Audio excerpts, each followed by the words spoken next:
the Chris Vernon Show Podcast.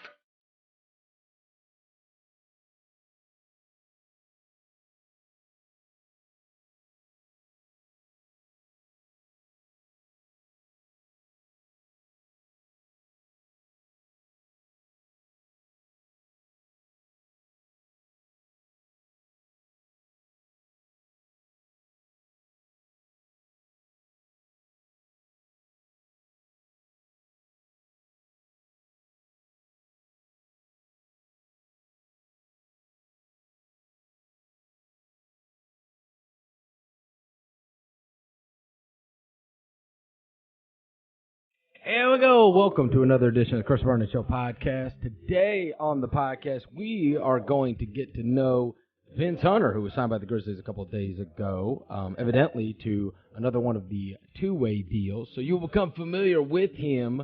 Played at UTEP in college, has been around the Grizzlies organization here and there over the course of the last couple of years, including preseason appearances, including the Summer League. And he's got a good story, and so I do not know him at all. So today will be the first time. So you'll get to know Vince Hunter, who you will for sure become familiar with throughout the year with the Grizzlies and the Memphis Hustle. We'll get to know him a little bit. We are going to go through the stories of the day and the things that have happened between yesterday and today.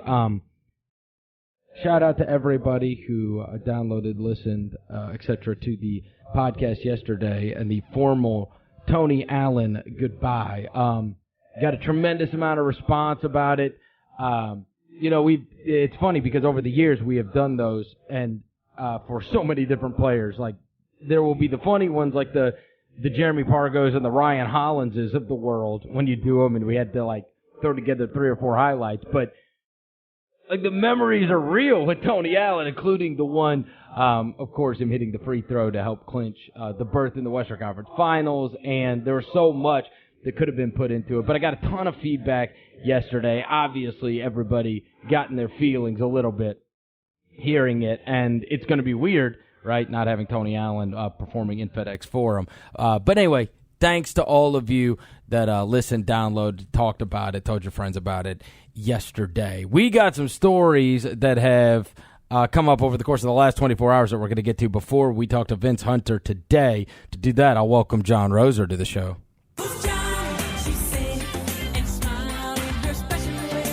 John Roser, a.k.a. the Cologne Ranger, a.k.a. the Body Spray Bandit, a.k.a. Senor Sack, a.k.a. Johnny Backpole, Johnny Bearcat, a.k.a. John Snozer, the Grim Roser, a.k.a. 1958 Crystals, Carlos Danger 44.4, a.k.a. John's Zimmer, a.k.a.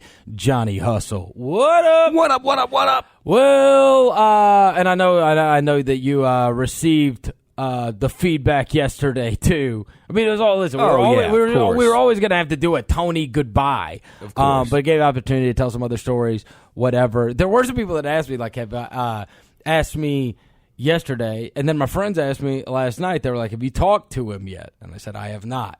I have not." Listen, I talk about it on the podcast. But I have not talked to him yet. I have only. I did receive. The very uncommon emoji to receive, which was the blue heart. I did receive that from him. You did. The blue heart. You got the blue heart. the blue heart emoji. Yes. So, and I'm sure I'll talk to him soon. I think the blue heart is telling you his heart will always one love. Right? Yes. I think it's also saying the Grizzlies are always going to have his heart. Yes. That grizzly blue. Yes. So anyways, yesterday was a weird day for certain, but thanks to everybody that listened, downloaded, etc. It was funny watching last night play out because it was one of those non-football nights as we have. You get, as I said, this is part of the adjustment, which is moving into until we start basketball. You always have this adjustment with going on with football, which is Thursday night, Friday night, I'm flipping on games, Saturday all day, Saturday night, Sunday all day, Sunday night, Monday go to work, Monday Night Football, and then you get to Tuesday, and it's like, what the hell? Until the MACtion begins. Yeah. And the MAC starts playing games. It's a weird deal. I'm not really paying attention to all that much. I'm reading up on stuff, and then I see this CJ McCollum tweet that is getting all kinds of traction everywhere. I saw this too. And I was like, what is CJ McCollum talking about? And it was CJ McCollum said, we need to start ranking these weak-ass journalists with descriptions of their strengths, weaknesses, and ability to make up, quote, sources. And I was like, I am all in for this. But what is he mad about? I didn't know where this came from. Oh, here, let me tell you. Okay. You don't know where this came from. I don't know where this came from. And this was not about CJ McCollum, and this was not about like something that he had personally gone through, right? So are you aware they're doing these rankings on both SI and ESPN? Oh, yeah, okay. Is that what it's about? Yeah, but you know what spawned all this, and a lot of other NBA players were commenting on it too. Dude, ESPN... Is it ESPN having Jay Crowder ranked ahead of DeMar DeRozan? No. Okay. By far the worst. By far the worst ever. I mean, this is... Like, it is another level of disrespect. Bro, they had Carmelo Anthony 64th.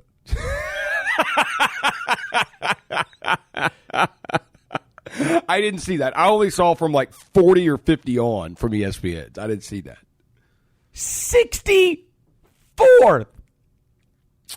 Yeah, that seems a bit harsh.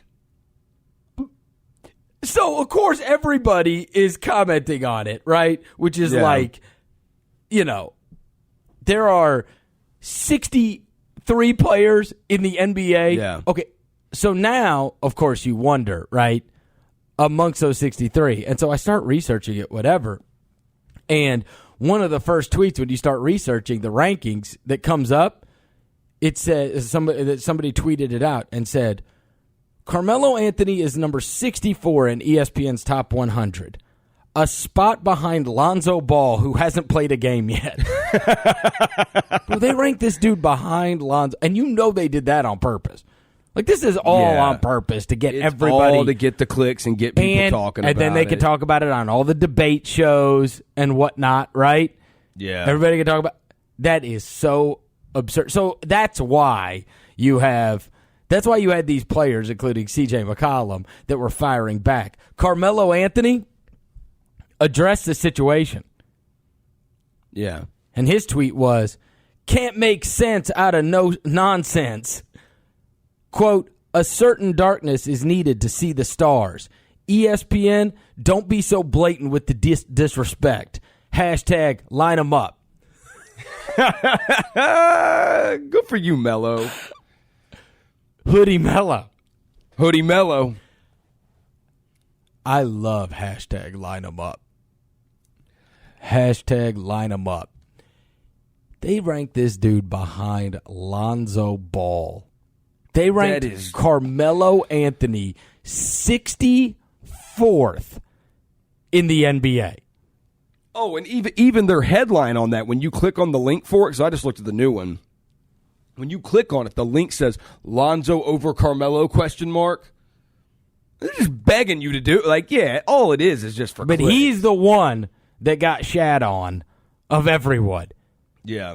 Let me just remind you, if I can, Carmelo Anthony, say whatever you want about him. I've always been higher on him than some people. That being said, nobody could feasibly be this low on him. And there are times, many times, where you could argue over especially in international competition, where he has played amongst the best players in the world and he was the best. He is a 3-time gold medalist and a 10-time NBA All-Star. He has made 10 All-Star teams. Okay. Here's some other ridiculous names in front of him that are ahead of Malcolm Brogdon. Oh my gosh. Danny Green. Danny Green is 59th and Carmelo Anthony is 64th. Oh, 60. Hey, do you know who 65 is?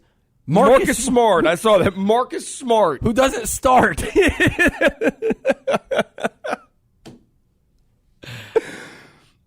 I don't even have Danny Green ranked 5 spots ahead of Carmelo Anthony. Listen, I am always a bit timid to really burn somebody over rankings because rankings are hard. Like, no matter they are hard. Anybody could put out their top 10 players in the league. Anybody could do it, and there's going to be people are going to debate. Fire off. Yeah, you can. Hey, how about this? You can do top 5, and they'll fire off. They will fire. Hey, I had mine this morning. I had mine this morning with Sports Illustrated. So if you just do it off the top of your head, right? You would say LeBron has to be there, Kawhi has to be there, Durant has to be there, right? Yeah. Okay. The other two, you will fight over. Curry, Harden, Westbrook, whichever. Yeah, it's like Curry, Harden, Westbrook would be in, And there will be a fight. There would be a fight, yes. Over whoever you want to put there, right? You can't just come up with the top 5 no, even. it's tough. So forget that. Now you're expanded to 100. It's impossible, okay? Yeah. Okay, so we put that aside. This is like... I'm not saying Carmelo Anthony. This dude said, he said, don't be so blatant with the disrespect, which a lot of times I'd be like, dude, get over yourself. This is like 100 blatant disrespect. It is. There is no other way around it. Yes. Blatant disrespect. Yes. Because they put him behind Lonzo Ball on purpose. Like, here's the other. If they put him at even if they put Carmelo at 50, that's still like blatant disrespect. Like, Carmelo Anthony's only the 50th best player in the NBA. Like, come on. Well, and then you have Daryl Morey. So it was not just C.J. McCollum and Carmelo Anthony and other players, Andre Iguodala, and there were many others that all commented on these lists that are coming out because they pay attention to them. Daryl Morey, the general manager of the Houston Rockets, said last night, the ESPN and SI Top 100 rankings have been seemingly random number generators so far. That's what he said. I mean, listen, on the one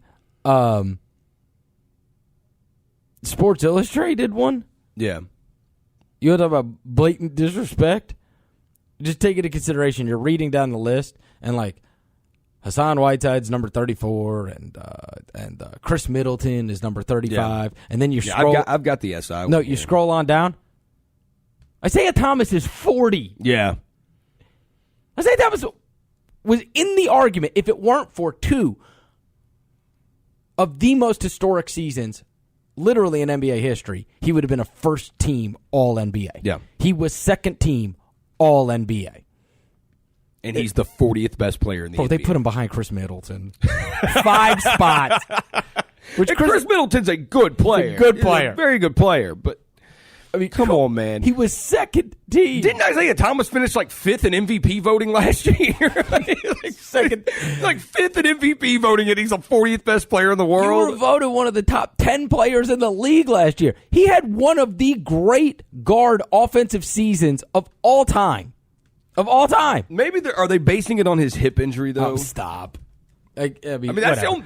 All right, so here's my beef was my 2 things with this. I was like, okay, I think John Wall's a top 10 player in the NBA. They had him at like 13. My other one is, and I know they'll win more games this year, and I know he's a scorer and he's a rebounder and he looks amazing. But before we anoint Karl Anthony Towns as the top 15 player in the league, can he please win more than 31 games? That's not unreasonable. Here's what I'll say. We are, at least at the SI list, we are coming to the end of the rope on the Mike Conley is underrated. Oh, no. I thought the playoffs ended that. I think the playoffs last year ended that. Well, I mean, he's 18. Yeah. He's ahead of like Kyle Lowry. Yeah. He's ahead of guys that have more accolades, we will see, right? Yes. So the general consensus amongst the NBA intelligentsia is that Mike Conley is an outstanding player and should be considered such. Marc Gasol, I think, came in at 24, so that gave, at least on that front. He was behind Boogie, behind Boogie Cousins. But again, these lists are so damn stupid that, you know what I mean, I don't want to sit there and be like, hey, look where Mike Conley and Marc Gasol is, because then like you scroll down the list like, what the hell, Isaiah Thomas is 40? Which, by the way, Isaiah Thomas, yes, 5th in MVP voting last year. Only behind Westbrook, Harden, Kawhi Leonard, and LeBron James. Isaiah Thomas, according to MVP voting, was the 5th best player in the NBA last year. The 5th most valuable player in the league last year. Yet he's the 40th best in the league. You know how hard it is to average 30 points a game, especially when you're 5'5". But he gives up 26 a game. Whatever, man. Whatever. Hey, as you said, that's still a net positive. I know. Carmelo Anthony is a 64th best player, one of the list. Isaiah Thomas is 40th in the other. So it's just the list became so goofy that I'm remiss to be like, hey, how awesome is that, right? If you want to hate on some of Isaiah Thomas's game, yeah, there are things you can critique. Just as you can with Carmelo Anthony, too. Well, there are things you can critique. Yes. But, like, all right, let me say that is just overboard with the 64 and so out of bounds. It's so overboard. All right, so I'll say this. Mike Conley and Marc Gasol are two of the best players in the NBA. Yeah. All right. And as you know, I have long said that if you have a healthy Mike Conley and you have a healthy Marc Gasol, you are going to be good. I just have always believed that. If those two guys, your center and your point guard, who are amongst the best at their positions in the league, if those two guys are healthy, I have said, I've said it 1,000 times, right? Like, I've thought that the supporting cast, and obviously Zebo and Tony were very important, whatever. But if you had those two guys, that you could fill them in with me, you, and somebody else, and you're gonna win a good amount of games, right? Unfortunately, it appears we are going to find out. We are going to test my theory. Yes, because we have so many. Who knows? I've said now. First step is if those guys are healthy. But I have always stuck to that, and that's why I do think that people are dismissing the Grizzlies early in this upcoming season, because I am a big believer in those two guys. On offense, they are the ones that are the authors of the offense. And even more so now than ever before, given last year how much Marc Gasol had the ball, and then how much Mike Conley's role scoring-wise was expanded. And on defense, they are your front line and your back line of defense. And so I have just always felt that if you have those two guys healthy, you're going to be good. It's just a matter of how good, right? You can accentuate how good. And that's when we get to the whole, okay, how good is Chandler Parsons? And I have seen even years ago, you would watch games, and let's be honest about it, it ain't like you threw some kind of who's who around them. Even in the playoffs, Wayne Selden started in the playoffs, and Andrew Harrison played in the playoffs, and guys that had literally accomplished nothing in the NBA.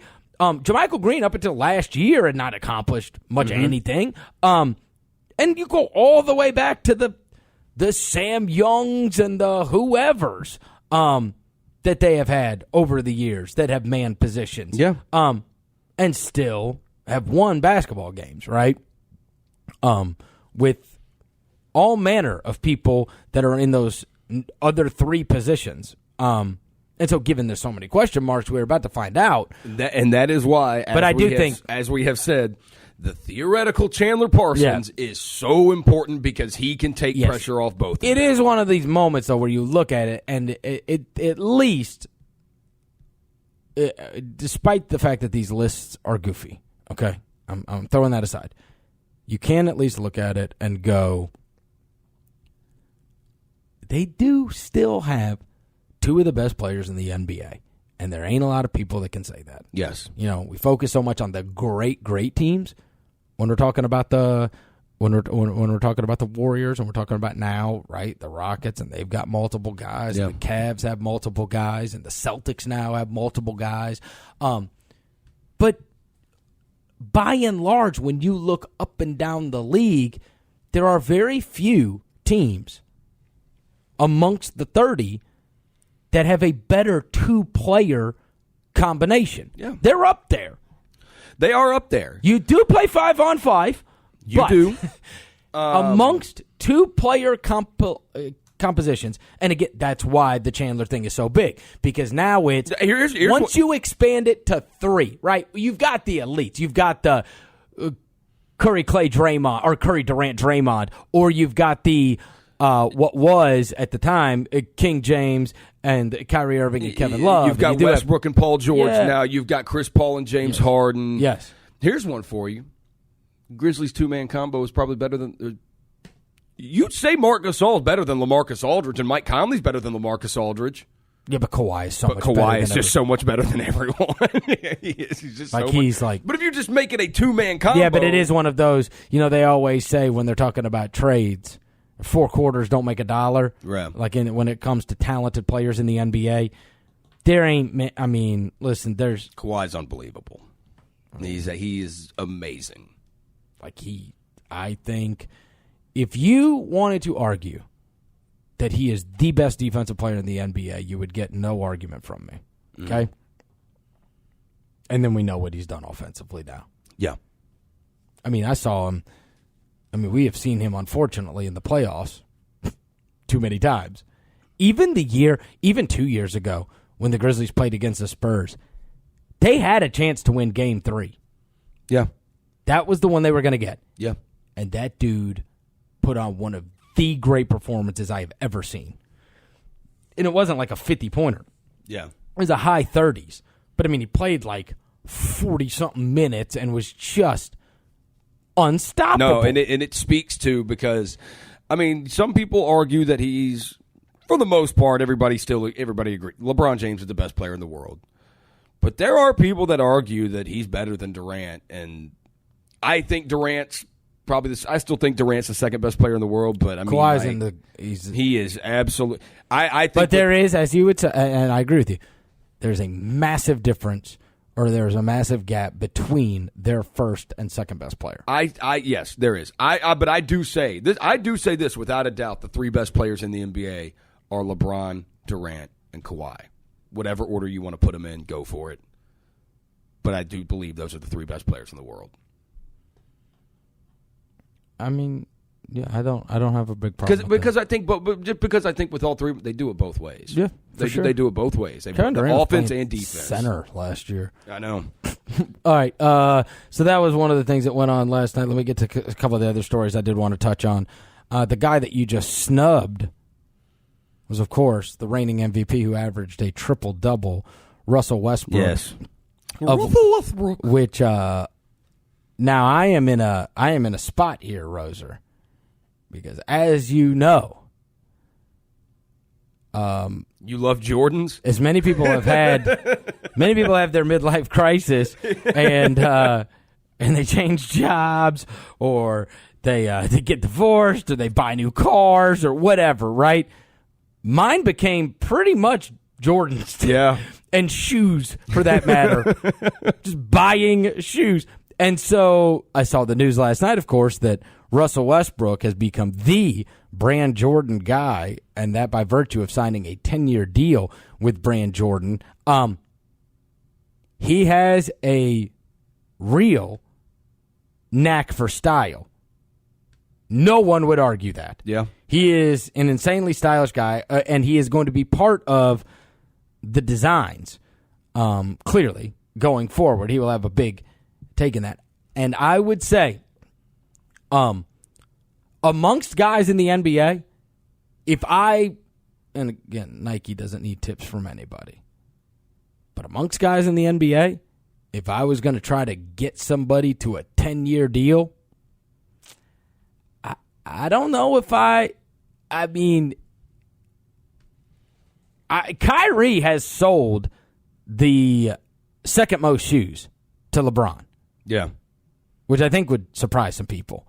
But again, much like Kyrie, the Westbrook thing is when you have guards and you have smaller guys, they are always, you have opened yourself up, same way with Curry, you have opened yourself up to a totally different market of kids out there that they can at least, when you go out and you're playing in the backyard, you can do you can practice and you can attempt to do what they do. Whereas it cannot be done, even with Durant.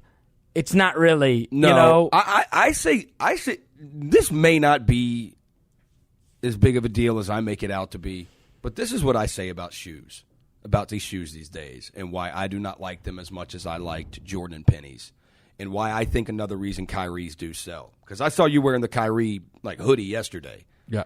Kyrie has a cool logo.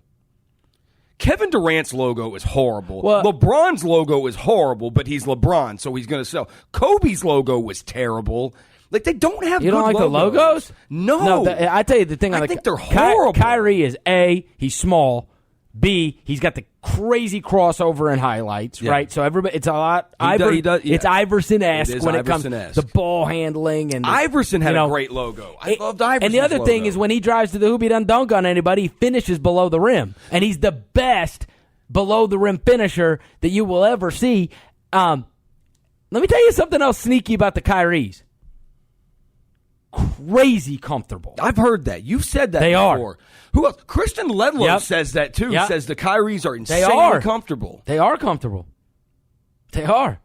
I think here's the other thing with the logos, too. Think about it. Now, some of the older Jordans, they have the Nike logo on them. But as you got to, towards the end of his career and everything, I guess, mid-'90s are on or early 90s to the rest, there's not Nike logos all over them. It's Jordan logos. Pennies were the exact same way. They had that Penny logo everywhere on them. It wasn't a ton of Nike logo all But he is so, fashion forward. And Iverson was the same way, too. He's all his logo is the best. Iverson's the I3 logo. Iverson's, but yeah, and when you bought his shoes, you didn't see just a ton of Reebok logos all over them. No. You saw that Iverson logo. I bet you anything. Whenever, and he's going to wear the 32s, which will come out this year. But Westbrook's, the Jordans that he ends up with, whatever the first big time Russell Westbrook signature shoe, I would be shocked if it's not amazing. I think Kawhi's got a good logo, but I don't know how to look on shoes. Nah. The hand, Yeah. I just don't know how that'll look on shoes. It may look just kind of cheap on shoes. Well, and they're never going to have that. You're never going to have that logo completely. It'll be on the tongue, maybe. You're still going to have that Jordan logo. That's the other. All the logos now are on the that tongue. Yeah. Paul George has got one. I'll tell you the shoes. I do like some newer shoes. I did like those Kevin Durant red velvet cupcake shoes they put out. I did like those. I may buy me a pair of those. I like those. So, anyways, I thought brilliant to lock up Russell Westbrook for for 10 years. That's fine, right? Because I think he is one of those guys that no matter, even post-career, he's now so into the style thing, and he's so known for what he wears more so than any other player that you would be able to, with him, it would not just be basketball Which shoes. is why Nike also signed up Odell Beckham to that massive deal, because he's super into the fashion stuff. But I'm just saying, with Westbrook, you're talking off-the-court stuff, right? You can put together off-court Westbrook shoes that do huge business. 100%. Huge business. Not basketball shoes. Yes. Right? And I don't think there's many guys that can do that. There's not crossover like that. No, he is known for what they're wearing. I mean, he's really he could have Yeezys. He could For be like sure. that. Yeah. He could have his own version of those that you wear off the court. Two other things that I wanted. Actually, I got three more things. All right. The next one is the John Jones story came out, which, of course, he fought Daniel Cormier in a big fight on a UFC pay-per-view, and then he tested positive for Turinabol, which, if you listen to the podcast we covered, right after that happened, I was like, what in the hell? Because Turinabol is not like some kind of, it's not like the Clear. It's not like some of these growth hormones, and certainly now you have gotten to the point in modern medicine and professional sports where you can take undetectables, okay? Everybody's always one step ahead, especially when you got money. Like many things in life, when you got money, you can do whatever you want. And that comes that certainly exists amongst drugs and professional athletes doing drugs. And they got all these smart people behind them that know the science of all of it. So testing for Turinabol is just like bananas. No. Turinabol has been around since the 1960s and the East Germans. Like, this is like old school, straight anabolic steroids. And In the past, when he had gotten popped, he got popped like a lot of people did, which was the estrogen blockers, right? And so then we got hit with the estrogen blocker, and what did he say that time? That's when he got the year suspension. Yeah. He said, basically, I was taking a wiener pill. It was a tainted sexual enhancement pill. That's why, and everybody knows you're taking that. So the reason that stuff's banned is because you're taking it to cover up what you've really done. And that's why they've put the cover-up drugs on all these banned lists, because they know the only reason you're taking that crap is to disguise what you really took prior to. Same thing with this Tyrannical thing. So now it is take my B sample. So, of course, they took his B sample and it tested positive because he took Tyrannical. Right? And then, like, just the quotes about it were just unbelievable. It was like, John Jones and his team are now attempting to find out what kind of supplement could have caused this. And it's like, good God, dude. Enough with the, God, what could I have taken? We are not, like, the public is not stupid. We're not that stupid. Hey, listen, this guy has been suspended for a year, and now they will attempt to tell people. They will attempt, and they can give you would be amazed. They can convince, especially people that want it to be so, of a lot of things. But the guy was suspended for a year. Like, I took a supplement, and bro, you find me the supplement that is going to make you test positive for Tyrannical. Okay? It's not happening. Yeah. You know why you test positive for Tyrannical? Because you took Tyrannical. Hey, and here's the other thing beyond you're taking this is this is one of those, like, hey, it's good for a minute, because Ariel Helwani was a big time UFC reporter. I would say he is the guy when it comes. Him and others all reported, obviously, from Jones's camp. Yeah, like weeks ago. I think it was at the very beginning of September. I remember reading this, and it all hit. And it was like this story of, basically, reports say John Jones passed his blood test, and that was out everywhere. And everybody was like, oh, man, maybe he did, or whatever. Yeah. And then immediately, those with greater education on the subject said, yeah, of course he passed his blood test, because you wouldn't find that in blood. It's a urine test that it wouldn't show up. What he tested positive for wouldn't show up. But it's one of those where they won the day narrative-wise, because it got out there. Like, he passed his blood test? Well, hell, he wasn't on anything. Yeah. This is just a weird, confusing whatever. And then, of course, people piped up that are familiar with performance-enhancing drugs, and they're like, yeah. Steroids wouldn't show up in your blood. It wasn't going to show up in that test. So anyway, Michael Bisping says he should be banned for life. Well, he faces up to 4 years. I thought it was 2. I thought it was 2 years. Up to 4. Up to 4. That's a max. I wouldn't be surprised if he gets it. Which would end his career. I mean, that would end. How old is he? He's like 30, isn't he? 31. Like, that would probably come close to ending his career. 4 years. Next story, and I don't think this has gotten enough play. Well, actually, one of hold on. Speaking of things that have gotten not enough play, was the Cleveland Indians have won like 20 games in a row. And nobody even cares. And the most amazing thing about them, listen, imagine any other sport. That shows you where baseball is right now. It's bananas, because it's like, in any other sport, if somebody won 20 straight games, it's the headline. It's like when I told you about Pujols and that home run record. It's like when I told you about Aaron Judge and the 40 home runs. It's like, I'm reading about this stuff because I'm just like super in tune, but I do not see it on Twitter. I do not see people talking about it. It's not like, it doesn't lead off any kind of shows. It's like it's not happening. All right, so how about 20 games in a row, and they are up right now 4-1 as we're talking. So right now. It's going to be 21. Yeah, they were up 4-1 at the end of the third. How about this, dude? How about this? I heard this morning, and I looked it up to make sure it's true. This 20-game win streak they have outscored their opponents 134-32. Oh my gosh. 102 runs in 20 games. Their run differential is 220. It's plus 220. It's 52 runs higher than that of the Indians. They have only trailed for 4 of 171 innings during this winning streak. That is wild. So there is one that I don't think has gotten enough attention, but the other one that has not gotten enough attention is this. I did I read a baseball thing yesterday How about too. that? Tim Kawakami, who now writes for The Athletic, one of the things he actually had for free, he did a Q&A with Billy Beane on the Indians' win streak. Oh, okay. Yeah, just got Billy Beane's thoughts on it because, of course, his A's team in 2002. So it was cool to read that, yeah. The other thing that I don't think has gotten enough credit is on Sunday, and throughout the week, right? You had NFL games going on from Thursday through Monday. 10 of the 15 games were played in under 3 hours. In the NFL? Yes. How about this? Saw this, too.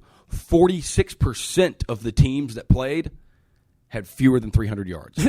Well, which is weird, because you would think at the beginning of the season, offenses would, as time goes on, people catch up to your offense.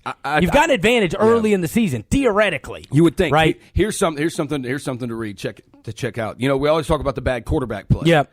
There's a story in the Washington Post today that quotes a couple people, quotes some executives and things like that, and some scouts and everything, and they say it's not really there is bad quarterback play. It's bad offensive lines. Interesting.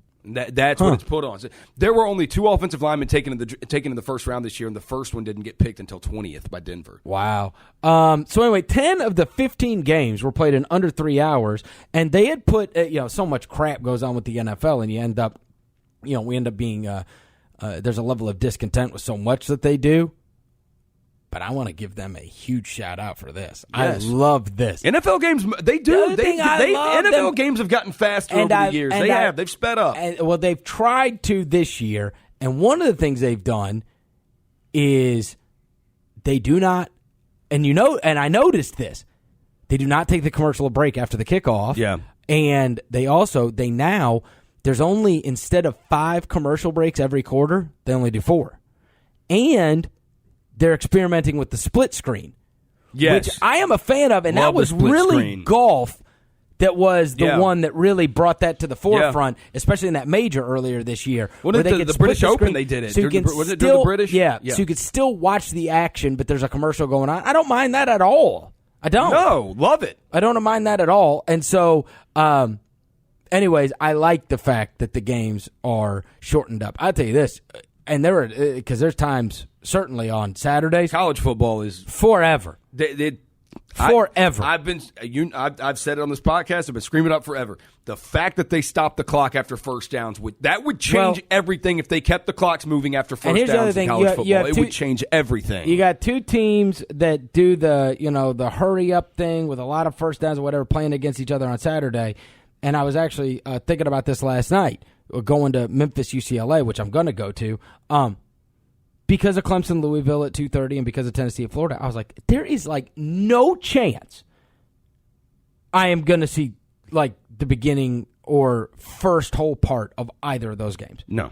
None. No. There is no way that, and that's horrible. It's horrible that I know that I'm going to go to this 11 o'clock Memphis UCLA game, and there is no chance it's done by 2:30. No, I think last year it was either the A&M Tennessee game. It was one of those first. It was A&M Tennessee or it was Georgia Tennessee, and we were downtown, and we were downtown at Max's, and we were supposed to go to a friend's birthday party over at Laughlin. I think it was the Georgia game. Dude, and it's a 2:30 game. It starts, 2:35? It's over at 7:30? Dude, yeah, it was 7:15. Yeah. The birthday party started at 6, and we're like... Takes forever. You got no chance. I know. No chance! That's what you got! They told me that, what's his name showed up? Vince McMahon. Where? That's his theme song. I know that. I know the Vince McMahon theme song. That Kevin Owens headbutted him and split his head open. He's 72 years old. I got to go back and watch it. I taped it. I forgot to watch. Vince is old, man. He's I know. getting up there. I taped it. I forgot to watch it.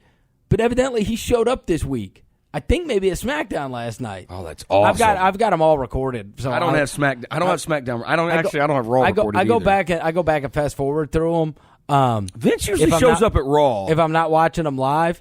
But yeah, that Kevin Owens headbutted him and split his head open. That was not on purpose. You're not supposed to split the guy's head open, right? He's supposed to headbutt him and have him take the fall. And then you get the razor blade. They don't do that anymore. Oh, they don't do the razor blade. No. Anytime there's blood. Oh yeah, they don't like blood. It's now, either it either has to be an accident or there's actually this happened. You can't accidentally split the boss's head open, man. That is rough. I know. Oh man. Oh, accidents happen all the time. I mean, listen, yeah, but doing it to the boss. I was listening to a podcast last week where who was it? It was Jericho was talking about Shane McMahon, and they were showing he was telling this story, and they were even showing the video of it. It was at some event, some pay-per-view, I suppose, but years ago, where Jericho and Shane got into it, and then they showed the video while he's talking and kind of like explaining what had taken place, and that Shane McMahon had gotten him twice where he like for real hit him. And he was like, and if you and I like said something to him about it, like, dude, calm down. And he like hit him again, and like hurt him for real, like connected. Yeah. And he said, if you watch, he goes, I jump off the ropes. He said, I drop kicked this dude so hard, like not like part of the act, like straight in his chest. It was like I'm pissed off at this and it was point. like, you get it now? And like it like happened like in the course of the match. He said he's so damn reckless. He like it hurt me. Yeah. And they used to always say that if you listen to like any of the old wrestlers, everyone hated the Ultimate Warrior. Everybody. He was like always like mightier than thou. Like he was not like a guy that was popular in the locker room, whatever. And he was a freaking maniac, like in the ring. Like Vince loved him, but he was an absolute maniac to the point where people like for real would get hurt and like be like, "What is wrong with you, you freaking coked up idiot?" Like I always feel that way with Lesnar. And if you know, this happened, the Randy Orton thing, and that was not on purpose at all for that to happen. When he just started elbowing him over and over again, and Orton got busted up. And in fact, the story goes, Jericho jumped up in Lesnar's face in the locker room. Yeah, in the locker room, yeah. The other one, the only other way it happens, blood-wise, is last year, or maybe it might be longer than that now. It might be a year and a half, 2 years ago. I don't know. It's on YouTube somewhere. One of my favorite moments over the course of the last maybe 2 years, when I was watching it all the time, was Triple H, who's really never, like, he wrestled a couple WrestleManias ago, and every once in a while he'll show up. But there was a night. Kings. There was a night he showed up, and he was just wearing like this Triple H, like whatever. He had like these, like it's almost like a Game of Thrones looking logo kind of thing. I used to have the shirt, and he's wearing, it's like, tight as can be on him, and he's huge. And he came out there just wearing this T-shirt and jeans. And when he showed up, and he is the absolute best ever at being a bully. Braun Strowman's getting there now. But he went out there, and he just destroyed Roman Reigns. Grabbed him by the back of the head, put his head on that announcer's desk, and just, you can watch it, and the security's like trying to, he smashes his head into this damn table no less than 20 times. But then there's like this review or whatever, like, all these wrestling fans, they pay attention so close, whatever, and Reigns starts bleeding everywhere. And people are like, oh my God, like they don't even allow blood on this stuff anymore. And if you like watch the tape slow down, you can see one of the announcers, Byron Saxton, or maybe it's JBL, I can't remember. He like slides over on the table like a packet. Oh. And you see them grab it, and he smashes it. So you never really see like the huge cut, but he is I mean, his head's all covered in blood. Do you think that happened with Vince? It was a packet. No, if you watch the replay, it can't. Okay. There's no chance for it to. No chance. He really just gets head-butted and his head split open. It's like, oh, damn it. You know, Kevin, I know. Kevin Owens is like, oh, That God. is not, yeah. Urinating That is himself not- in the back of that venue Like, when they got backstage. 72-year-old Vince McMahon is just taking a bump. He ain't trying to get smacked like that. Yeah, well, he's All right. the boss. All right, real quick, He's like Tony Danza. taking a look at the lines for this weekend. One of the weird ones to look at is the South Carolina-Kentucky game. Some places have it 6. Some places have it 6.5, and some places have it 7. It's very weird. Because Kentucky has been... Yeah, but it's almost always uniform on these lines. Yeah. You know what I mean? They start hitting, and most everybody online casinos, it's within a half a point, right? This one seems kind of it's more random at the number that wherever you bet has on it. Obviously, huge key numbers, 6 and 7. UCLA Memphis has settled at 3, but so it's UCLA plus or -3. End of story. The most interesting thing to me was they, as it gets later in the week, that's when they post the over-unders. And that is out now. Yes. 71. I think over.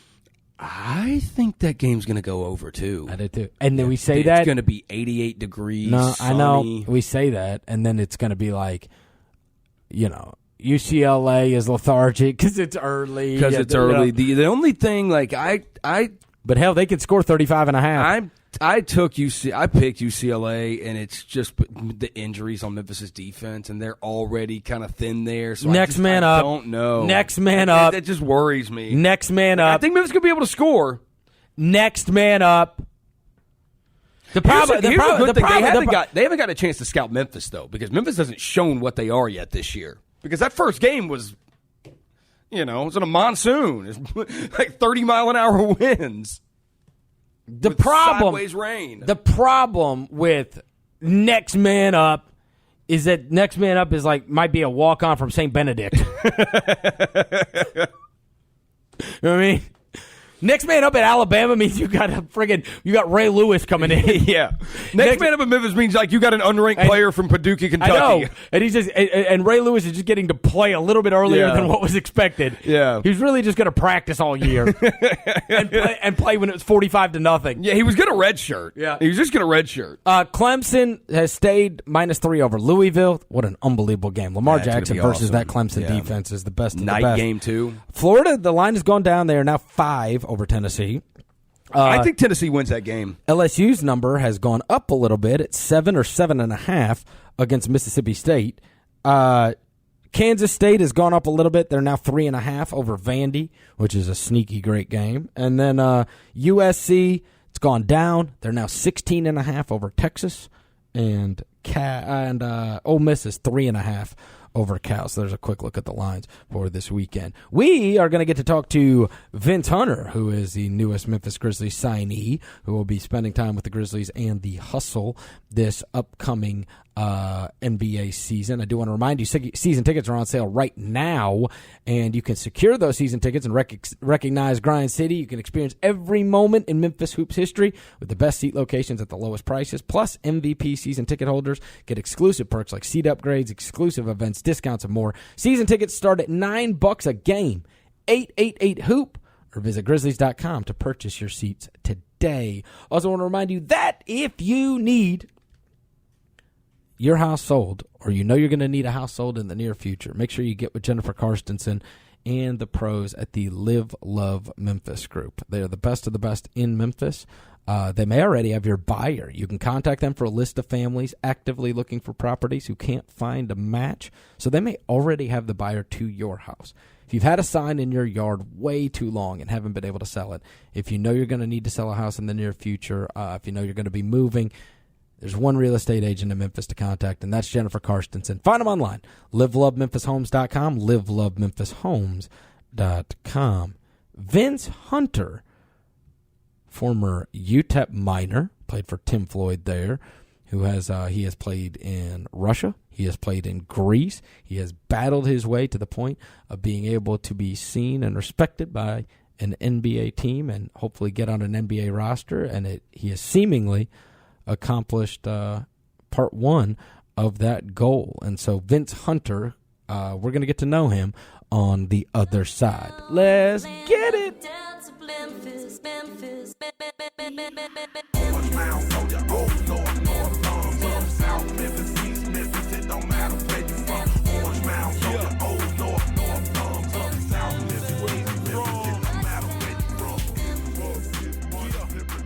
All right, today we are going to talk to the newest member of the Grizzlies organization. He is Vince Hunter. What's up, man? Thanks for coming in. How you guys doing? All right, so now we do want to get to know Vince Hunter.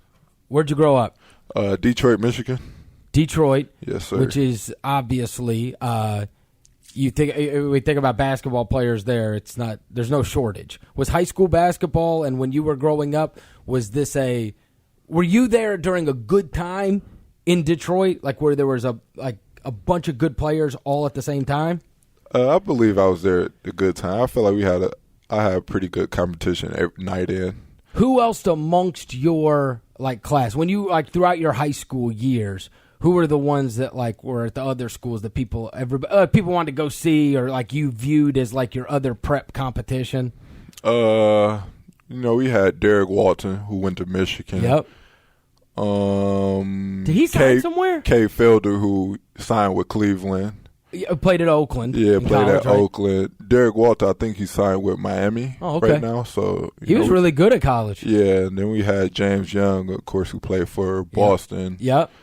So we had a pretty good group of people coming out, and that was just my last year, my senior year. That was our senior year coming out. So I think I played against. Did you play AAU out of Detroit? Yeah. I played with a local team. With my high school kids. It wasn't too big, and I actually played with the family a little bit too. The Nike and the Nike circuit also. Okay. All right. So you grew up in Detroit. You got brothers and sisters? Yeah, I have older brother, younger brother, and a little sister. Oh wow! So you got a big family. Athletes? Oh, there's one brother that was an athlete, right? Yeah. He played overseas in Germany and Iceland. So, oh wow! Yeah. All right. So now you're in Detroit. You're going to high school. You end up in El Paso, Texas. Yeah. Okay. Far away from Detroit. All right. How on earth does a kid from Detroit end up playing at UTEP? You see a lot of college coaches, sitting around AAU games, and Greg Foster, of course, who played in the NBA, and he's actually coaching Milwaukee Bucks now with player development, and he was at UTEP at the time, and he was recruiting me. He was just Did you know him? Not before, not That's just how you met? off. Yeah, just recruiting. Yeah, Okay. Just him recruiting me, and he's telling me everything about UTEP, and I knew the history behind UTEP with Texas Western and the first NCAA tournament. All black starting five. Right. So I took that to heart, and I love tradition, and I also knew the background on Coach Tim Floyd, and he coached in the NBA, and he's a defensive guy and all this. So, I was just taking everything in account and trying to make a good decision. All right, so it's really this Foster guy that gets you going to UTEP. Yeah. Okay. Where did you choose between? If you wouldn't have gone to UTEP, where would you have gone? It was a couple more schools, Long Beach State, a couple more high ends after I passed the ACT test. A couple more high end schools came in, but I already committed to El Paso. So once the big ones couldn't steal you away? Yeah, they couldn't steal me away.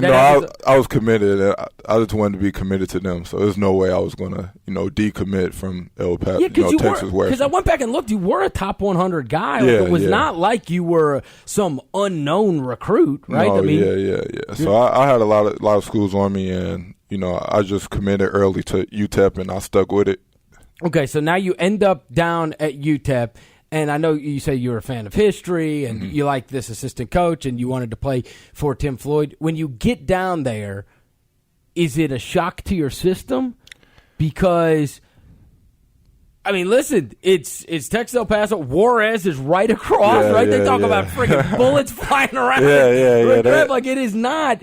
And the other thing is, there ain't like a lot going on in El Paso. Yeah, it's not. It's they told us the stories about Juarez and all that, but the people down in El Paso are great, and they showed a lot of love to me and my family, and I just appreciate El Paso to the fullest. So it was a good time for me, and I made more family down there and more friends. So I think it was a good decision for me. So you had a lot of good relationships there. Tell me about El Paso, the place. El Paso. The weather was nice. Okay. All year round. All right, Vince, I am going to go on vacation to El Paso in a couple of weeks. I'll be there for a weekend. What should I do? I'm not recommending you go down for a vacation, but if you want to go get some good Mexican food and meet some good people. So I'm getting food. Is there any place I have to go to get loves Mexican food. Yeah, I love Mexican food. You should ask him some questions before, because I can't even think of any Mexican names. Mexican spot names right now. I'm trying to think. Is there anything fun you did while basketball and movies, man. Is this why Tim Floyd always looks angry? I'm not. There's nothing to do. Where do we go? What do we do? Hey. I was basketball court, and you were in a big city, Detroit. So it's not like Like it's not like it was there's a shortage of things it was to do. different. It was a change of pace, and I pretty much just chilled on the weekends for the most part. I had a little bit of fun, but of course because it was college, but. I can't really. I can't recommend you to go down there to have too much fun. You can't recommend me one thing in El Paso. The food, man. The food. But there is no place to go. Nah, not like in Detroit. If nothing's popping, I can at least just drive over to 8 Mile and watch some battle raps. Yeah. I don't know if they still do this down there in Detroit, but that movie's not real. I thought that movie was real. No, they got they got casinos in Detroit. That's back in the day. I don't think people still battle rapping on the streets and stuff. But stupid Eminem. I thought that thing was real. I was going to drive over there. Oh man, I don't know. I don't recommend that either. No, you don't go to 8 Mile. Yeah. I don't recommend you go to 8 Mile either. But it's your choice. I can't stop you. All right, Tim Floyd does seem like a very tough coach to deal with. That's what he seems like. Is that fair? Oh, that's very accurate. He's very tough. He is. Yeah, definitely. He is a yeller. Yes, definitely. Yes. All the time. All the time, yes. And a perfectionist. Yes. So what he see? When you see him on the sideline, it does not look like. Did you ever sense that he, how do I say this? Enjoys his job? Did you ever get the? The impression that he is having the least bit of fun coaching you?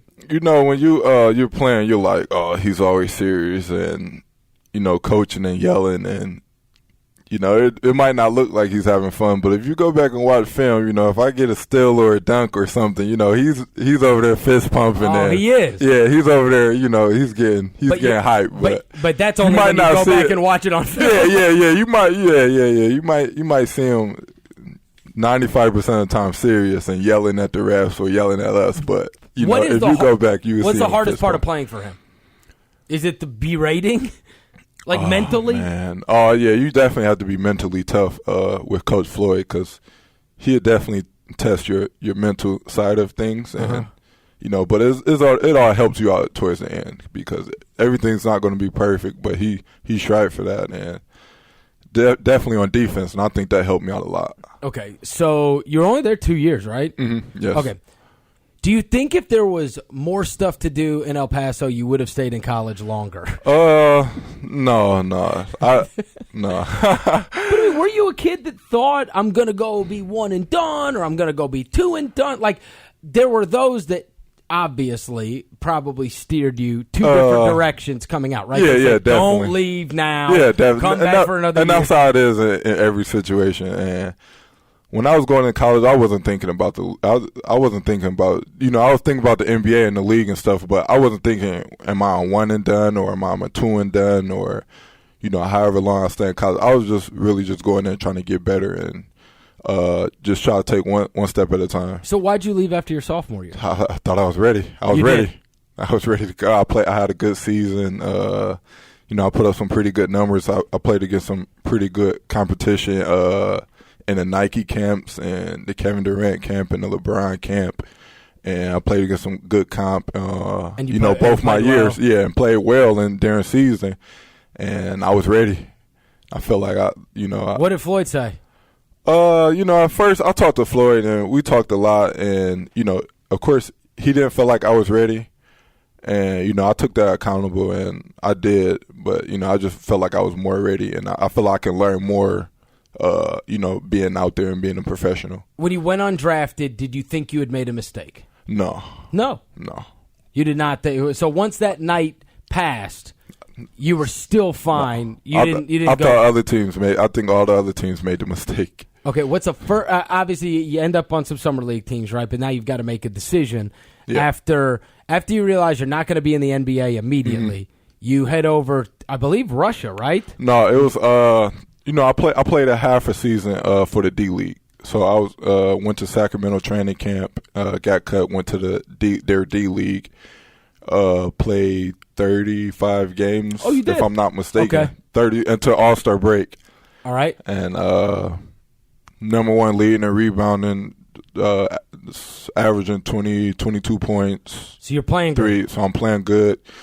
And just felt like if I wasn't getting a call up, because you're thinking I can at least get a 10-day off of this. Yeah, right? I can at least get a 10-day or at least get a call up, to get some more experience, up with the professionals, and it just didn't happen. So, my agent called me with a EuroLeague deal, and that's, like second best competition other than the NBA. So I was like, yeah, I don't really feel like I'm getting better in the D League, kind of like college. So I was like, I don't feel like I'm getting better in the D League. I haven't got a call up. I'm not playing. Well, I don't feel like I was, playing against, the top. So I was like, I'll play in EuroLeague, see if I can get better and get some more experience, and that's what happened. And that was Russia? That was Greece. That was Greece. Athens. Okay, so Greece is first. Yeah, you Greece did was play first. at Russia at some point, right? Yeah, I played last year in Russia. Okay. That was kind of like my breakout year over there. Okay, let's start with Greece, right? That's Panathinaikos? Yeah, Panathinaikos, okay. Yep. Is Kalaitis on that team? Nick Kalaitis. And it was so weird because I was like, right after that, he's like, oh, you're going to be, you're good. You're going to be, you're going to be solid. And then Memphis picked me up. And I'm talking to Chandler, and he's like, "Oh yeah, Nick, we're like, best friends." I'm like, "Really? I just played a full, a half a season with him. Great guy." So who's the other American? Is it just you two? No, it was Nick, Elliot Williams, who went to Memphis. So that was another golly, yeah, like all Memphis guys getting together. Wait, Nick Kalaitis and Elliot Williams were on the same team with yes, you? Yes. And anybody else that was from the States? James Gist, I don't know if you're familiar with him. He played at Maryland. Athletic kid, power forward, athletic guy. So was the team active. good? Yeah, we was very good. We didn't, do what we were supposed to do in the playoffs, and we lost in the first round EuroLeague and the playoffs championship in the Greek League. Okay, so you end up leaving. Now you go play in the D League. You're killing it in the D League. Mm-hmm. Agent calls. He says, "I'm going to get you. I got you a EuroLeague deal. You go play in Greece." Which that's good competition. Right. I mean, clearly, right? I mean, Kalaitis has played in the NBA, as has Elliott. Was the EuroLeague and basketball? Did you feel like you're actually a great person to talk about this because of your story? How did when you went from the D League to that EuroLeague? Yeah. You obviously were thinking to yourself, I need better competition. What was it like in terms of level of competition? Did you feel like is it a totally different world? Yeah, it was totally different. I when I went over there, I'm thinking like, I'm sizing myself up. I'm like, I'll probably 12-8. I'm setting the bar high for myself. Oh yeah, I'll be able to go to EuroLeague and get 12-8. I'm gonna be good. Show everybody I can play. So when I went over there the first game I was the crowd was yelling. It was, I was like a little bit nervous. I'm like, God, I haven't been this nervous since I don't know when. Right. Like, this is something different. Crowd yelling at you. It was. When they have like fire bombs. Oh crap, yeah, right? They have fire bombs. Throw They nickels at you. they throwing trash at you. So I'm like, wow, like this is something totally different. The competition was good. It was actually better than what I was thinking. So I'm like, right. wow, like I really have to bring my A game. I really have to start working on my game or continue to work on my game out here. Like it's not going to be a breeze. And the other thing they say is like, in many cases, these teams have played with each other for a long time. Their coaches, have coached a team for a long time, and it's like full-grown men. Yeah, right? yeah, definitely. So like a team like Cheska, they usually win it back to back. I think the point guard from Cheska just went to the LA Clippers. Okay. So he's the court vision. The passer. Yeah, so yeah, I saw his YouTube video. I played against him 2 years in a row. Last year I played against him also. So I know what he can do. Yeah, that passing stuff is not And like that's not a league. That's not. No, he can do that. That's anywhere. something. Yeah, that's an 8. Yeah. So I was playing against guys like that, and I'm like, this is serious. Like, right. So does it not go like you think it's going to go? Like, my first year in Greece, it didn't go how I was playing because the coach who really liked me and brought me out there to play a lot, he got fired. So once he got fired, I kind of took, the back seat, a farther back seat, I should say. But, I didn't play too much in the Greek playoffs. And I just thought if I could play a little bit more, I would be able to get better numbers and help the team win. One of the things that guys struggle with when they go play overseas is getting paid. Did you have any problems? Yeah, Greece, Panathinaikos was supportive, and they helped us all out. We wasn't getting our money right away because of the crisis that's going down there with the banks and everything. Oh, yeah. But, of course, eventually we got paid. So, but I didn't have any complaints with them because, they was helping us out with a lot. Gotcha. Yeah. Because they take care of, like, your transportation and where you live and all that stuff. They take care stuff. of pretty much anything. And if you need a little bit of cash here and there, I've heard Greece, speaking earlier, we were joking about a vacation to El Paso. Mm-hmm. I have heard Greece is amazing. Oh, yeah. I believe Coach Fitz just got back from Mykonos, Greece, and that's a beautiful. Did you love it? I haven't. I got to visit myself. No. I mean, when you were there, when I was in Greece, Athens. Yeah. Oh yeah, I loved it. It was totally different. I've from heard Russia. It's great. Yeah, it's great. Okay, so now you get done with that season. Are you thinking, all right, I want to keep playing in Greece? This is a good gig, or are you thinking, like, what's your thought process after that? Oh, definitely. I'm trying to, shoot my shot in the NBA, but I'm like, if Panathinaikos offer me, a good deal, I definitely want to go back there. Right. But, I'm still trying to shoot my shot in the NBA. So, of course, I come back to over here playing summer league, have a pretty decent summer league with Memphis and LA Clippers. And, play with Memphis in training camp. Well, go to Chicago first. And get cut after the first game. So, I'm really down on that. I'm like, oh, man, I probably should have just, went overseas. I feel like I wasted time and some money. And then, I got a call from my agent, like, Memphis wants you to play, like. Preseason. Yeah, preseason. Yeah. They got some guys down, and Fitz really loved how you played. And when I came in, Fitz was like, I couldn't have you go out like that. You really worked really hard this summer for us. So, we're going to give you some more games and some time under your belt. So, be ready to play. So I was really happy about that because, that was a quick break getting cut, like, after the first game. Right.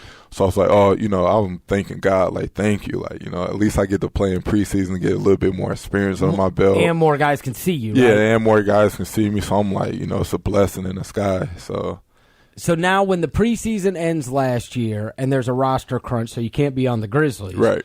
Now what? So I'm like, I'm just Are you pissed? No, because he knew. He brought me. I'm not naive or anything. But he brought told me you at the start. He told me, what was going on. Spots, he told me everything, and I was just happy to be playing for preseason and get some, games under my belt and some minutes. So, I get cut from Memphis, and everybody calling me like, "Oh, sorry," and I'm like, "For what?" Like, who gets to play on the NBA court every day, for a little bit of time that I did. So, I'm happy. I'm like, now I have the decision either. Well, and the other thing is, I would think, whether it is another NBA franchise that's looking to stock out their teams, or it's one of these teams overseas. Right. Again, it's just having that on your resume. Yeah, it's a big deal, it out that long. and that helped, right? And that helped a lot. So, I was blessed to have that happen. And so you're not resentful at all. Yeah, I'm not resentful at all. You know the way it goes. I know how it goes, and I'm not, just keep working and keep pushing, and just never stop working hard. And so, what do you do? So, I got the decision: do I go overseas or do I stay in the D League and try to get a? And I'm kind of tight on money, so I'm like, I might have to sign a deal overseas, maybe for this year and maybe for next year, and then. But on the other hand, that now you're seeing. I mean, D League guys are called up. Yeah, exactly. It's legitimately like happening all the time, to where like last season there was this big breakthrough. And that went through my head a lot last year. When I was playing overseas, like, dang, this guy just got called up. Dang, a lot of guys are getting called up. Maybe I should have stayed. But then I was like, no, I have my family to take care of, So it wasn't, it's okay. Like, I'll be able to come back next year and do, When you're deciding where you're going to go play overseas, how do you end up in Russia? It was, a couple teams, once I went on the market for overseas, a couple teams wanted me because of my resume with Panathinaikos. Right. And I was like, wow, like, I didn't feel like I played that good for them, but obviously I did. So a couple teams was, then a couple teams wanted. I think with them, they got real name recognition. Yeah, they do. They do. You know what I mean? Just the fact that you played for that, like, it's one of the, I would say a lot of sports fans, if you said the name of that team, would recognize it. Yeah. So they got a brand. Yeah, they do. And then So if they like you, it probably means something. Yeah, and I got lucky to play with one of the legends down there with EuroLeague, Young Medides. Okay. So he was a great person to be around and learn from too. Also. So now you go to Russia. End up picking Russia because some teams was in between me. They didn't think I could score good enough or. Played a 4 and a 5 good enough. So Russia team offered me, and my agent's like, yo, you can go here and show everybody you can play, get some good numbers, score. What is the Russian league? And to be honest, I think that's one of the toughest leagues. Really? Yeah, like they have like 2 bids to go to the EuroLeague. Wow. Like two bids to go, like teams to go to EuroLeague who's not already in. So I think that's a Moscow team, right? Cheska. Who did you play for? Sarato. Yeah. All right. Where is this? Is this in Saratar, Russia? So after door. This is not big city. Yeah, not a big city. It's an hour and a half flight away from Moscow, so nobody was speaking English. Oh no. Yeah, it was. Of course, it was really cold in Russia. Is this? I'm so I'm so poorly versed in this, but I remember reading this article not long ago about it was Brittany Griner and Diana Taurasi were playing over in Russia. And it was some remote town. I mean, it wasn't like this was not like some metropolitan place. This was like a nothing town. And literally, they had like the basketball court and kind of where they lived. Yeah, that was yeah, and that is not what we are talking about here, though. It was kind of the same. Oh, really? It was kind of the town wasn't that great. I had my apartment. The apartment was nice. The basketball court wasn't that great, but the court wasn't even that great. The court wasn't that great. We was in a hockey rink. Hockey arena, so kind of. You get the condensation. So yeah, it was kind of cold in there every night. I kind of wanted to play like in the mellow hoodie that's going around, like full sleeves though. Like every night, I'm like, God, it's cold. But I end up coming down with a fever my first week down there. Oh no! Like high fever, I'm burning up. Still got to practice and play. And so when you show up and you say you got to go to this town, whatever, how are you communicating with people? Have you attempted to learn a very small amount of Russian before you go? It's impossible. Like, I was... Did you learn any words before you went? No. No? None. So you just show up. Like even something as simple as getting from the airport to where you need to go. You know, how do you do it? Technology. You got Google Translate, pointing a lot, you know, sign language. It's a lot you gotta do. So, but Google Translator helped me out a lot. Google Translator. Yeah, Google Translator. Shout out to Google Translator. All right, so, but even with your teammates, can you? How many of them? Oh yeah, everybody on the team spoke. Coach? Pretty good English, No. sort of. But, you know, it was kind of a language barrier there. But for the most part, everybody spoke English on the team. Any other Americans on your team? Yeah, I had Nick Minerath, played in the D-League for Canton Charger. Okay. Brandon Frazier went to school Rhode Island, I think. I don't remember. And like, Marcus Teague, who really? played at OKC. He actually came out there with me. Like, we had to go get our visa together and everything, like our Russia visa. Then I had to fly it. We both flew to New York, and we pretty much spent like the whole day like getting our Russia visa. Do you like Russia? Oh yeah. Russia was decent. It wasn't a bad place. Like, you know, it wasn't too bad. When you see these other guys that like they play, you know, their whole career in like a China or Russia or wherever, right? If I told you, hey man, you're just gonna have to play in Russia. You'll make the money that you're gonna make, right? But like you're gonna have to go play in Russia. I wouldn't have a problem. You could do it. Yeah, you would not mind living there, playing there the same way you did. Yeah, I wouldn't mind. Same with Greece. Maybe, yeah, definitely same with Greece. But yeah, everybody loves Greece. Yeah, everybody loves Greece. They say the women are very beautiful in Greece too. Oh yeah. So I've heard. I think that's why I hear so many NBA guys. They love Greece so much. So you end up now you're done with the Russia season, and your plans for this year were what? Do you know you're coming back to play for the Grizzly Summer League team? Oh, yeah. You did.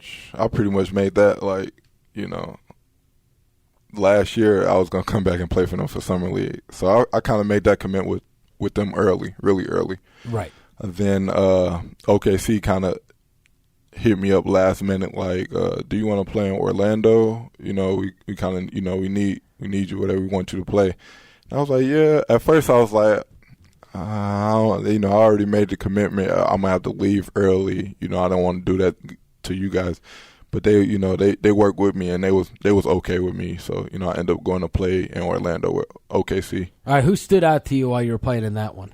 That's Orlando? the smaller one. Yeah. Of the guys that you played against, because that's the one. It's a very weird environment. I mean, I was out in Vegas. It's pandemonium, especially with Lonzo there and with Tatum there, and with there's some of these games where 17,000 people are there. Oh yeah, definitely. Even in the small gym in Vegas, it's packed. Yeah. Right. Whereas like that Orlando thing, you watch it's a little bit more chill. It's like you're playing in this practice court exactly. at the Grizzlies, right? But I mean, you went up against all manner of guys. Yeah. I'm trying to believe who. Detroit Pistons, the draft pick for them, Luke. I forgot his last name. Kennard, the Duke kid.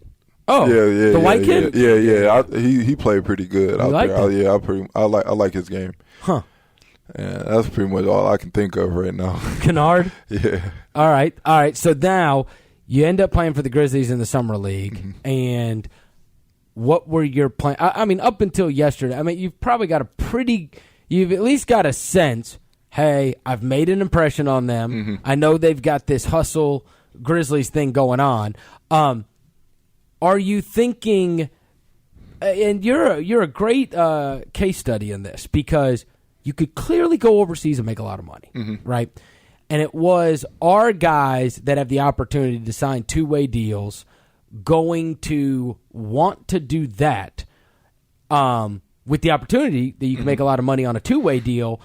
Or are they still going to be playing overseas? How many of the guys that usually play overseas, how much competition is there going to be for these two-way deals? Because there are guys that would normally just go play overseas, but now want that. And what do you? So take me through what you're thinking regarding that. Yeah, of course the money always play a little bit, well, a lot. But my thing was just, I wasn't, of course I heard of the two ways. And, of course, like, the overseas teams wanted me signed early. Like, they didn't even want me to play in Summer League. So I was like, of course I didn't want to do that. So I was like, damn, but it's a risk at that point, right? Yeah, it's a risk because they want me to sign, and they want me to sign for pretty good money. So they like, sign now. You don't have to play in Summer League. Just enjoy your summer pretty much. Right. So I was like, I'm setting my goal high. I want to play in the best league in the world. So I'm going. I'm trying to make it. So I'm doing everything. I'm playing in Orlando, Vegas, right. And then so I wasn't really thinking about the two-way. Like you said, the two-way. I wasn't thinking about, like I said, I'm setting my bar high. I was thinking about somebody just signing me. Like, right. I was going into Summer League, like, show people that you can shoot and on top of what you already do. And well, because that's the thing with you, right? Yeah, that's pretty much. Everybody's like, the guy will defend his spot. The guy plays like an animal. He plays so damn hard. But now everybody has to be able to stretch the floor, right? Exactly. So, I was really trying to apply that to my game this summer and just getting ready for Orlando and Vegas. So, I'm in the gym every day shooting 400 or 500 in the morning, 400 or 500 at night, just trying to get ready. And Orlando coming, it was just like corner three, knockdown, corner three, knockdown. And I'm kind of surprised myself because I never shot so much in my life, so I'm like, what's going on? Like, I guess hard work do pay off. I can make these shots. And people are like surprised. So like people like, okay, it was Orlando. Maybe if he showed it in Vegas. So I was trying not to whatever. Then like first game I get subbed in, and it's like my first shot is a three, and it goes down. I'm like, what's going on? Yeah. Like, I love that you're surprised by it all. I'm like, what's going on again? But I've been working really hard, and I've been working really hard since I've been out of college on my shot, and now that it's falling, it's just like some relief, not a lot, but some relief. Like, okay, yeah, work pays off. And then, I just had a different role for Memphis that I had to play in Summer League, so I didn't shoot too many threes. But, definitely. You, like the rest of the gym, is all sitting around watching Wayne Selden turn into freaking Kobe. Yeah. and that's fine. I'm he's hitting fade away. Yeah, I'm right behind him. I'm like, yes. I'm like, I get the rebound, kick it to you. And then, Wade Baldwin played pretty good. There was that 3-game stretch where he was he was amazing. Selden went out of his mind. He was amazing. I was just bully balling guys, forearm shivers and laying it in, and it was like, golly. Exactly. He was playing great. And you've got it's a tough spot, especially the bigger you are. Mm-hmm. The worse it is in Summer League. Oh yeah, because you've got Wade's gonna play, Kobe Simmons is gonna play, and then you got Brooks, and you got Rade, and you got Selden. You had a weird spot. You had just a weird scenario where the Grizzlies had 6 or 7 rostered players playing Summer League, and I knew that going in, but I'll still try to show what I can do with my talent. Other than shoot and try to score the ball. So, I just try to defend and rebound, and, that played a good part on Coach Fizz. So after Vegas, what? What were you thinking? After Vegas, it was pretty much I already made my decision. I'm going to go to Grizzlies training camp at the very least. Yeah, at least I'm going to go to Grizzlies training camp. If a couple two-way spots open up for me, and, a couple teams that called me, and was like, not before, but they was Memphis was talking about the two-way, but they haven't officially put out an offer. And 2-3 teams called me like, we got an offer right now. Take. And I'm like, I'm just waiting. I'm trying to make my decision, either stay over here or go overseas. Who wanted you? And then Miami wanted me, OKC wanted me, and I guess in Memphis. But you already have these relationships with the Memphis guys. Yeah, right? so I was you're thinking I can at least, if I can get that one, these guys know me. Yeah, right? But They and got stock in OKC, me. OKC liked me a lot, because I played pretty good for them. Yeah. I think I averaged 17 points and 6 rebounds in summer league in Orlando with them. Gotcha. So they really wanted me. So they was really calling me a lot. Miami was calling me a lot. And as soon as Memphis made the deal, I was just like, oh, Memphis. It wasn't no. I feel like the G League's gotten way better these last 3 years since you last were in it. Oh, Don't you? yeah, definitely. I feel the same, too. I feel like it got a lot better. And last year was a good year for the G League. I think there's two things. A, the players are better just because there's more guys doing it.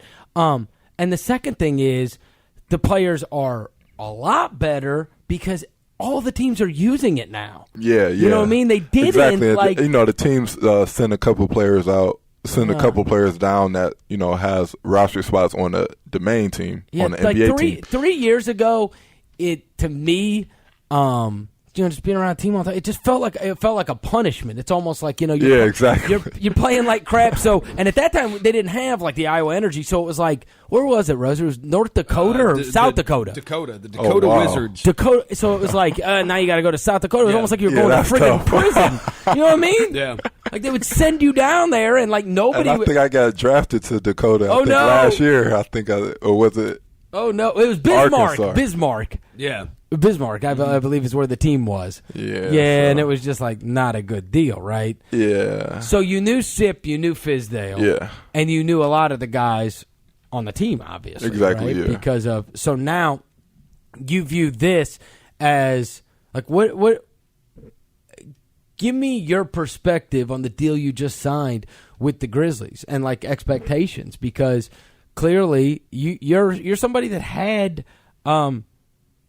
You had leverage in the sense that you had opportunities. If you want to go play in Europe or you want to go play in wherever, you could go do it. I mean, It wasn't like this is your only chance to play basketball. No, yeah, But exactly. clearly something you wanted. So why here? Why were you? And why did you like the idea of this deal, which is honestly like a first time for everybody, right? Yeah, exactly. Nobody's ever done this. I feel I can get better, and I'm really just a step away from the NBA. You never know. Never know what might happen. I don't wish any injuries on any players, but that is how the game goes, Happens. and it happens. So you never know what might happen. And I'm getting better playing with Mike Conley against Chandler and against all these great guys, and that builds your confidence up and just being around there. And that during the season, right, when a guy gets sick or a guy gets whatever, or God forbid a guy does get injured for some amount of time, I think at this point there is no like going out and signing somebody else. Like, if I'm you, I love the spot, right? Because usually a team either tries to find somebody in the D League, or they go and have to sign somebody off the street or whatever. But like you become next man up. I like this idea a lot better than me waiting for a call up. And if that two-way deal didn't exist, do you think you would have gone and played overseas? Yeah, I'll probably be overseas. I'm not saying with the Grizzlies. I'm saying with any team. If that wasn't an option now, if it was either you were going to go and try to bust your ass and make a real roster, a 15-man NBA roster, or go overseas, you think you would have just taken I feel like I would have just went overseas, because I feel like I had a pretty good summer league, Orlando, 2 years in a row, right, and it didn't work. I showed people I can play with this competition, and last year Fitz giving me the opportunity, I showed that I can play in preseason, right, and against them games and against the players out there too. So I feel like I showed, and I think overseas is not like a cutoff from the NBA. Like we have scouts. Sure. Everybody has scouts overseas too. Yep. And like I said, I feel like it's just a little bit better competition than the D League. Yep. So I would just bet my odds on overseas getting better, and as long as I get better and come back that next off season, and trying to show the teams that doing the mini camps with teams, showing that I can play. Do they put you at 4? For where overseas? No. I'm saying here. Oh yeah, 4. You're playing 4. Yeah. You are. Gotcha. Because Huh? You hit enough corner threes, they might be able to put you out on the wing. I don't know. Yeah, still getting better. And now, nowadays positions don't even matter. Yeah, you see all these exactly. freaking Kevin Durant's playing center, right? Right. In the finals or something like that. Right. What do you like outside of basketball? What do you do? Video games? No, I don't play too many video games. Yeah, I don't play too many video games. TV? I watch a lot of movies. I don't watch a lot of TV either. Do you watch any TV shows? Walking Dead. You do? Man, one of the teammates just put me on Game of Thrones, so Okay. I just started that. You just started. You just started Game Just of Thrones. started Game of Well, hey, I Thrones. think you got like 2 years to catch up before the final season. Yeah. So you- All right. That's what they say. Yeah. All right, so you got Game of Thrones going on. You watch Walking Dead. No video games. Nah, not too much. You don't care about those. Movies, though. Movies. I love movies. Like what? Are you a Netflix guy?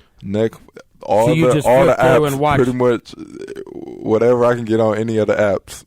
And I imagine that Netflix, Stars, HBO, it probably Showtime. became an intense addiction overseas, right? Overseas, but it was before that because in college I had an apartment. I didn't have cable. Oh, you No, I didn't? just had Wi-Fi.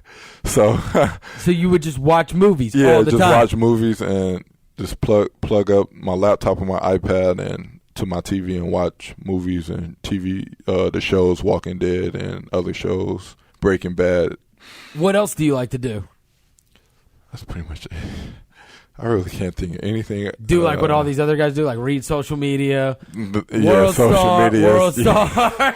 Exactly. My Right? phone. Your phone. Half of the day goes to me looking at my phone. That's about it. You're just on your phone. Phone. And That's it. Cut on a movie, still on my phone. then- Cut on a show that I might be paying attention to. And then Then you're on put your the phone phone. down. yeah, right. Because you got to figure out something to pass the it's- time when you're it's not tough. working out, Yeah, right? Exactly. So Huh? it really been tough this past month. I've been working out. I know you've been around Memphis. You Yeah, found so any I've place you been- love to eat? Blue City Cafe. You love it. Love Blue City Cafe. What do you get? I get the gumbo is good. There you go. Gumbo is have great. you had the gumbo cheese fries there? No, I haven't. Get the gumbo cheese Oh, fries. is that true? Oh, the gumbo cheese fries. I at didn't Blue know this. City. I didn't know this. Nah, so nah. Fire. Blue City's the one you've gone to the most, probably. Yeah, the most. I've been to Gus's Chicken quite a bit too. What do you think? I like it. So I've No barbecue? No, not too much because I don't eat pork. So At not all? too much, yeah, not at all. Really? Really, No pork? no pork. Is it a? It's not a religious thing, so Just my body. Just want my body to be. The good thing with Memphis is we have plenty of other food options. no bacon, No bacon. no Turkey bacon. no yuck. Turkey sausage. Yuck. Get Turkey out of sausage, here. Chicken sausage. Get out of this room. I like the no. chickens. You ever had chicken sausage? No. Oh man, Oh come yeah, on. yeah. The, what's it called? A deals or something. It's got like the chef. It's got the guy on the front. You know what I'm talking about? He's got his face on the front. A deals or something. Idels. chicken sausage? It's AIDELLS, and it's got like chicken with like apples in it and something. They sell it at I Costco. don't know. That's what I got. know. Are you hardcore about your diet? Yeah, Obviously not that hardcore. You eat the I'm gumbo. not. Yeah, I'm not that hardcore, but I do. I just started. I'm probably 9 months, 10 months into no pork. So once I got that down pat, I'm just trying to keep bettering myself and my All right, what did you read that got you off pork? Oh, nothing. Or Or did you watch one of those Netflix documentaries that made you feel? No. Funny story. Every funny time story. I watch those, I'm like, I'm never eating anything. No, I don't. My dad doesn't eat pork, and it's just just a health thing. But funny story is, my agent keeps suggesting the Netflix documentary on the food. I forgot what it's What called. the Health. What the health? I Right. watched it. So I'm like, No. He's telling me like, he was like, oh, you don't eat pork. Watch this documentary, and I'm like. No. I don't want to watch it because Don't. I love chicken. I know. I love, I don't eat too much beef either, but I don't want to kill my whole diet. So I'm like, no, I'm so scared to watch it. Super, it's like super vegan property. Yeah, like you know what I I'm mean? like, Oh, it's like and it's. I'll just tell you, like the problem with I totally believe that there are very serious health benefits to a plant-based diet. I do. I think you see people, they lose a bunch of weight, they feel good, right. Water-based, whatever. It's when you go so far the other way, right? It'll be like, eating 2 eggs is the equivalent of like drinking a 12-ounce glass of gasoline. You'd be like, "What? No, no, it's not." Like, all right, come on.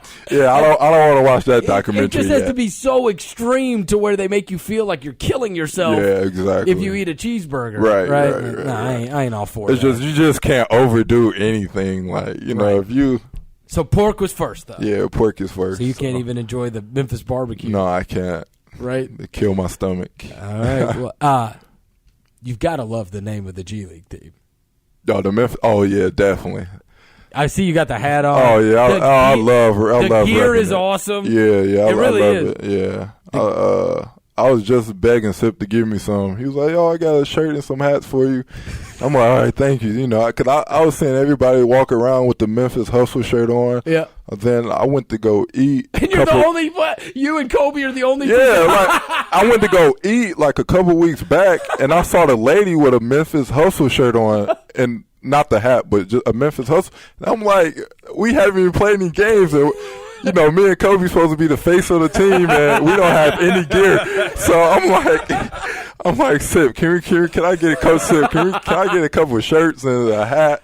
I'm like, yeah, I got you. Well, that's going to be fun, too, because up. it's a first-year team, right? It's a first-year team. The logo, the gear's super cool, right? Yeah, and it's dope. The arena's nice. I love people repping it, though. Like, that's, yes. I think that's something like. When you see how much fans care about the Grizzlies here. I feel like that's just love, people showing love to us, knowing we're not the main team, but, it's just nice for people to see that. Yeah, when you walk because with the Iowa team, it's just kind of it became out of sight, out of mind. Whereas you guys are around, like you're part of the freaking franchise. That's the thing. I feel like every team should do do that. Yeah, because you got your locker room here. You're around the other guys. Right, you're playing exactly. Because I played in I was affiliate with Sacramento, and we was 3 hours away. Oh God. In Reno, and it was nothing. It's like you didn't exist. It was just like we did nothing the same as the NBA team, and that was another reason why I was kind of over the D League, because I felt like every team was like that. Reno would be impossible. Yeah, so I was like, I felt like I wasn't getting better at learning Sacramento system. Yeah. So I felt like I meant the gambling. No, I stayed away from that. Could not live there. I live in Vegas now, so I stay away from the gambling and all that. So, oh, really? Yeah. You live in Vegas? Yep, Vegas. What? You do? Yeah, I love it. No wonder quitting pork wasn't hard for you. Like, that's discipline, living in Vegas and staying away from the casino. Yeah, and that's real discipline. It's definitely discipline, staying away from the clubs and the casinos and all that. Live in Vegas? I live in Vegas. Damn. Yep. And you don't gamble? Don't gamble. At all? I don't think I haven't gambled not once in Vegas or once in Reno. You live in Las Vegas and never played in Reno, and you've never gambled it either? Never gambled. I watch teammates gamble, and I'll be like, "Oh, y'all just lost a quick 300. I'm good. I could go buy. I like shoes. I could go buy me some Jordans or something with that."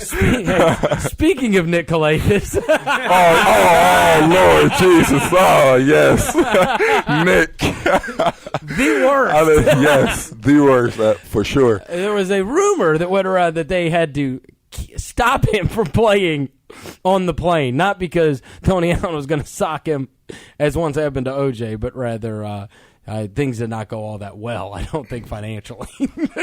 I've heard. What's the story back in the day? Kalatis loves he loves to gamble. Another funny story. Ed Davis too. Ed Davis was known also. All right, so first year in Greece, I'm with the veteran players who played in the NBA and overseas a lot. So I'm hanging around with them guys at a hookah spot, and we watch. We watch. We're overseas, so the time difference. So we were up 3-4 o'clock in the morning trying to watch playoffs games and basketball. So NBA.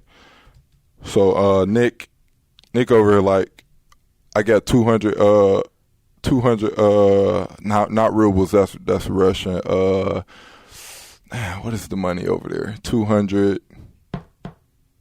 Whatever Greek currency. Yeah, whatever it is. It's like, I got pretty much $200 on this free throw.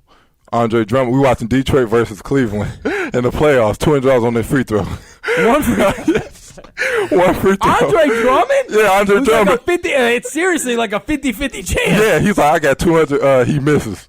He makes it. Andre Drummond, 33%, whatever he was that year. 33. He misses it. Bet that back. He gonna miss this one for sure. He makes it. $200, $400 that quick. I'm like, wow. Like, I don't have money to gamble, throw away like that, so I'm gonna stay away. We used to bet $200 on Andre Drummond. Yeah, right. I'm like, a dumb bet. These guys was betting on anything out there. It was fun. It was funny. It was fun. There's not much to do in Greece. Nah, it wasn't. Amongst your team. Yeah. So. And you're the only ones at 3 a.m. watching NBA games. Exactly. I'm sure we would have gotten in trouble if anybody knew we was up that late every night. Well, I know yesterday it was like dream come true, right? Yeah. Right? Yeah, definitely. It always feels good to sign, especially with a team that you're familiar with and that likes you, and of course you like it. Oh, you got big fans in the organization for sure, right? Yeah, for sure. And now it's worked out. Yeah, now I'm just ready for training camp and season to start playing some games. Well, hell, you got less than 2 weeks, man. Yeah, it's coming up quick. It'll be my third year. That's awesome. Thanks for coming in today, man. No problem, man. Thank you, guys. New Grizzly Vince Hunter. That's going to do it for today's podcast. We will talk to you tomorrow.